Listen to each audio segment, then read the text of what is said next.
Agora, esse projeto do Educa, como é que foi a receptividade dele? Como é que começou? E como é que você vê os primeiros frutos ou ainda está nessa fase da Não, a gente já viu os semeadura? primeiros frutos e é tão reconfortante. Que legal. Primeiro que quando a gente chega, obviamente já existem outros materiais socioemocionais no Sim. mercado, a gente até diz assim, não são concorrentes, porque quem está tentando ajudar o amadurecimento Tá Exatamente. todo é muito mundo bem-vindo. na mesma A gente não trilha. concorre, né? Não, A gente de está jeito falando nenhum. de saúde emocional e a gente está concorrendo pela saúde mental e não contra os outros, né? Exatamente. Mas quando a gente chegou, a gente viu o seguinte, que a gente precisava criar um material feito no Brasil por brasileiros, uma questão que era importante, e contemplar essa diversidade cada regional do região. Brasil, que era também importante ser contemplada no material, Uhum. que não fosse uma tradução Ctrl-C, Ctrl-V de conteúdos americanos, nem sempre Que tem replicados muito no Brasil, aqui, tem muito. mas muito dessa tradução. Que levasse em consideração que os pais é uma equação fundamental Uhum. na educação socioemocional, que não podia ser um exercíciozinho mandado para casa, mas um convite ao desenvolvimento deles. Que não fosse um material que acusasse os pais, mas convidasse para uma jornada de parentalidade saudável. Que acolhesse os professores. Então, a gente está em escolas incríveis, assim, Legal. né? E desde escolas com mensalidades high ticket, altíssimas, escolas mais simples. Estamos já num processo para ir para a escola pública, que também tem uma Que necessidade muito legal. grande, porque a gente quer chegar a mais pessoas. E aí os depoimentos são incríveis, porque você tem depoimentos de um pai que chegou assim, olha, meu filho que chegou com esse livro em casa, achei sem sentido, aí um dia eu cheguei estressado, e aí ele, papai, calma, vem aqui, venha ficar na posição da tartaruga. Era um princípio de ensino fundamental, de ensino de pequeno, do início das séries, né? Aí o que é? Não, fica aqui, fica na posição da tartaruga. Aí o pai ficou, respire, papai, respire. O senhor não tá mais no trânsito, já chegou em casa. Aí Tá o pai disse que começou a respirou, ficou calma e fez... Quem lhe ensinou isso? É meu livro de educação socioemocional da Educa. A professora me ensinou, quando eu estiver estressado, ela me ensinou o seguinte, que a gente pode acolher o sentimento, mas tem que corrigir o comportamento. Uhum. Eu posso ficar com raiva, mas eu não posso quebrar o brinquedo do meu irmão. Exatamente. Né? Que a educação socioemocional não é não sentir a emoção. Não, é sentir, É sentir, validar, acolher mas não e transformar. Não você quebrar o brinquedo do irmão porque ele quebrou o seu. Exatamente. E aí a gente tem vários depoimentos, assim, de professores, né? Nas aulas, teve uma aula que na Escola de Educação Parental, a gente oferece um conjunto de conteúdo para os pais. Numa dessas aulas, eu contei uma experiência que eu tive com uma mãe. Encontrei uma pessoa no aeroporto. E ele olhou pra mim e fez assim, eu tava sentado tomando café de manhãzinha, como hoje eu peguei Como hoje. E a Alex já viu que eu tava em Congonhas, 5 da manhã.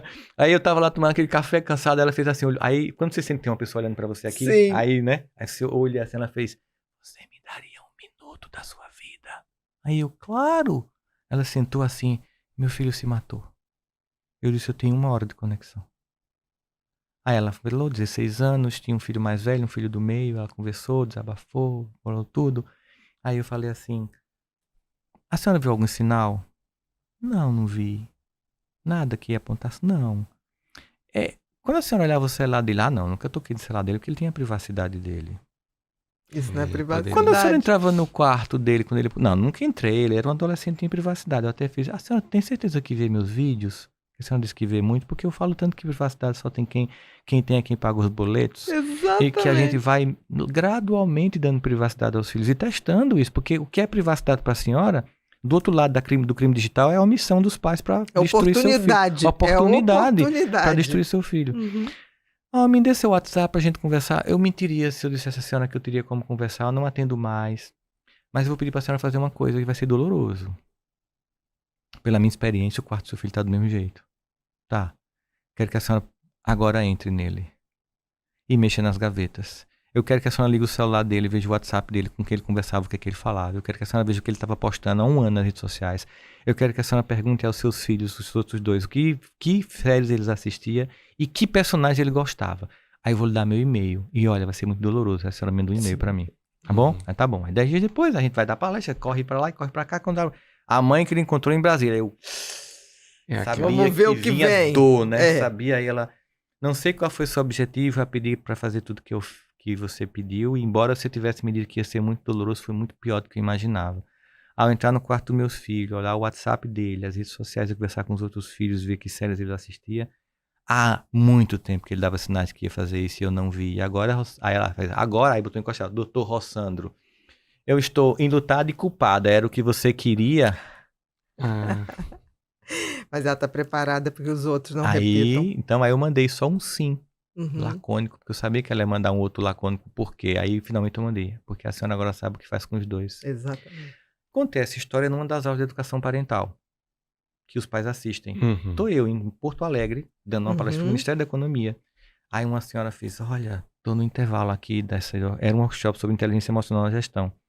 Eu tô aqui, mas eu sou a mãe de um filho que tem o seu material da Educa na escola. Se eu pudesse, eu me ajoelhava. Mas é uma filha. Por quê, senhora? Porque eu vi aquela sua aula sobre aquela mãe que perdeu o filho. E pela primeira vez eu peguei o celular da minha filha. Tava tudo pronto para se matar no outro dia. Olha só. E a gente abortou, tá fazendo terapia, ela e o pai. Eu queria te agradecer, não, te avisou ele não. Não precisa. Inclusive, Jaime tava do meu lado. Aí Jaime, o que ela tá falando? Jaime, é o seguinte, contou a história, né? Eu sei que é um negócio que a gente quer crescer, chegar para as escolas, mas, cara, isso não tem preço, cara. Não tem mesmo. Essa é a mãe que conseguiu chegar pra gente dizer isso. E as outras que não conseguiram. Então, cada criança que você puder salvar, cada família que puder mudar um comportamento. Ontem eu tava na Paulista, aí eu entrei num shopping, aí um homem parou na escada falando, olha, eu quero dizer só um negócio. Eu acompanho você há um tempo, eu e minha esposa, e embora a gente discorde de muita coisa que você falou, mas a gente tá assim, meio que, vamos fazer. Mudou nossa família. Então, parabéns, continue.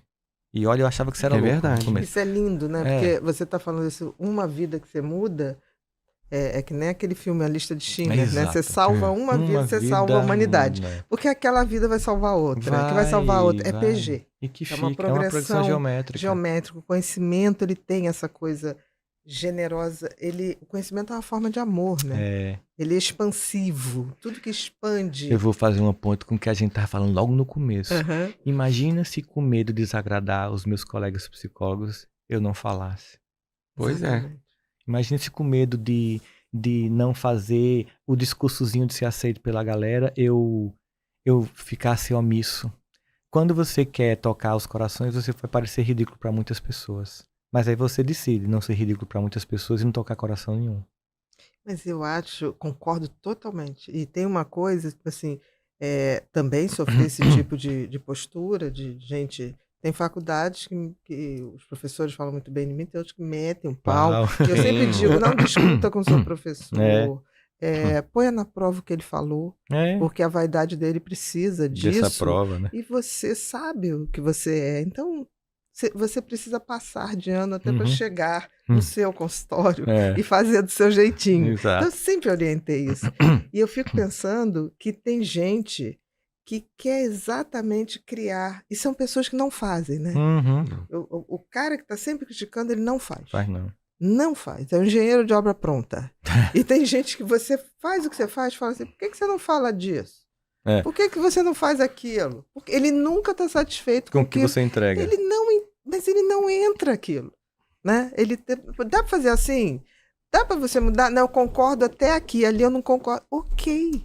Você pode não concordar. A não concordância é um momento de reflexão. Mas você pode também, tipo assim, eu não concordo, mas deixa eu ver o que ele está falando. Né? Quantas vezes eu já discordei de pessoas e falei depois, não, mas faz sentido. E fui buscar coisas, né? A gente está num momento em que o outro tem que dizer exatamente o que a gente quer. Né? E isso é uma coisa muito difícil dentro desse projeto Educa, porque, assim, professores estão sobrecarregados. Muito. Pais estão terceirizando a educação. Eu tenho muita pena dos professores hoje. Demais. Olha, sabe uma coisa que é absurdo? O WhatsApp virou uma fogueira medieval para queimar professores. Imagina os grupos, né? As grupos escolas, já prontos para filmar. Né? Eles ficam prontos para filmar. Uns estão no trabalho, outros parece que ficaram ali como vigia para tudo que está acontecendo e explode. Eu digo assim, ninguém vai fazer uma cirurgia e vai chegar para atendente do médico ou da médica e dizer assim, me dá o telefone dos outros pacientes. Vou formar um grupo do WhatsApp. Para discutir o campo cirúrgico, se a anestesia é aquela, se o hospital é aquele. Ninguém vai pegar um grupo de engenheiros assim, eu vou fazer uma casa e eu quero discutir com os outros clientes desse engenheiro ou dessa engenheira se esse pé direito é correto, se essa concretagem é correta, se essa fiação é correta. Mas todo mundo faz com o professor. E pedagogia não é só uma ciência, ela é também uma ciência, mas é a ciência que forma todos os outros cientistas. Porque o cara que está projetando sua casa teve um monte de professor. Então, quando você destrói a reputação de professores, na tentativa de defender o seu príncipe ou sua princesa, você está tornando o mundo mais caótico. Tem queixas com a escola? Vai lá, conversa. WhatsApp não é um ambiente que eu digo os grupos de WhatsApp de família. Você tem grupo de WhatsApp de família, sabe o que eu estou falando. É verdade. Sobre alguma tia? Né? Ou seja, por que o da escola vai ser diferente? Então não é um lugar para cacofonia. É para o ruído de comunicação, porque a internet é um ambiente de baixa empatia.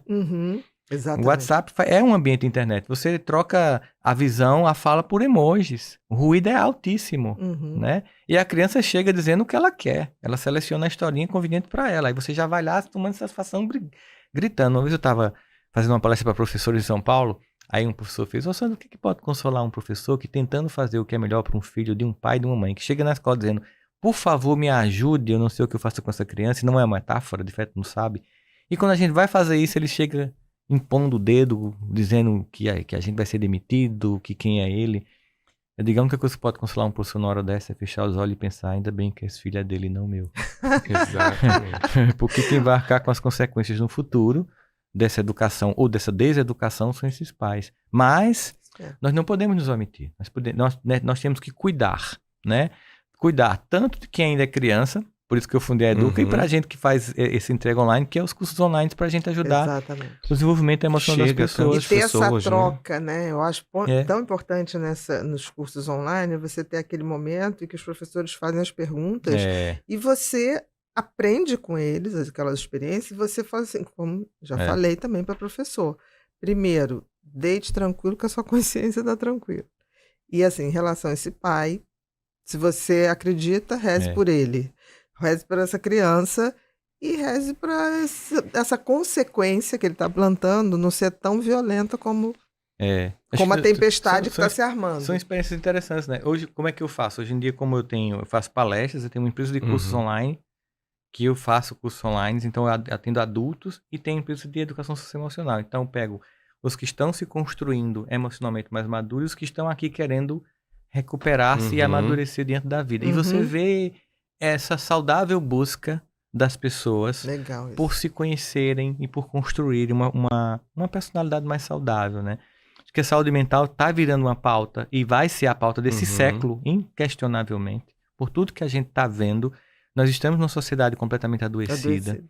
E diante de uma sociedade adoecida, eu sempre digo assim, que as ciências do comportamento humano são uma pérola ainda pouco descoberta. A gente está aqui tornando ela popular. Exatamente. Isso é muito importante. Numa época que não era, né? Que não era. Era até difícil. Ruim, pegava mal falar, pegava mal, né? como assim? Como se você estivesse trazendo notícias ruins. Exato. Ou tipo assim, você está agorando que a pessoa vai adoecer. Não, é uma previsão, você está vendo que vai acontecer. Né? Tem até gente que acha que quando a gente fala da doença mental é como se a gente quisesse vender saúde mental, né? Exatamente. Não, eu tenho... Você está falando que a humanidade está ruim. Não, não estou falando prevenção. Não. Isso é um diagnóstico, não é um desejo. Infelizmente. Se fosse pelo meu desejo, eu queria que todo mundo estivesse bem. Eu também. Né? Com certeza. Mas acontece que há um diagnóstico de uma dor e a gente tem um conjunto de instrumentos para ajudar nesse processo. Vou ficar calado, omisso? Não vou fazer. Não vou dormir bem. Com certeza. Aí é a nossa consciência. Nossa consciência.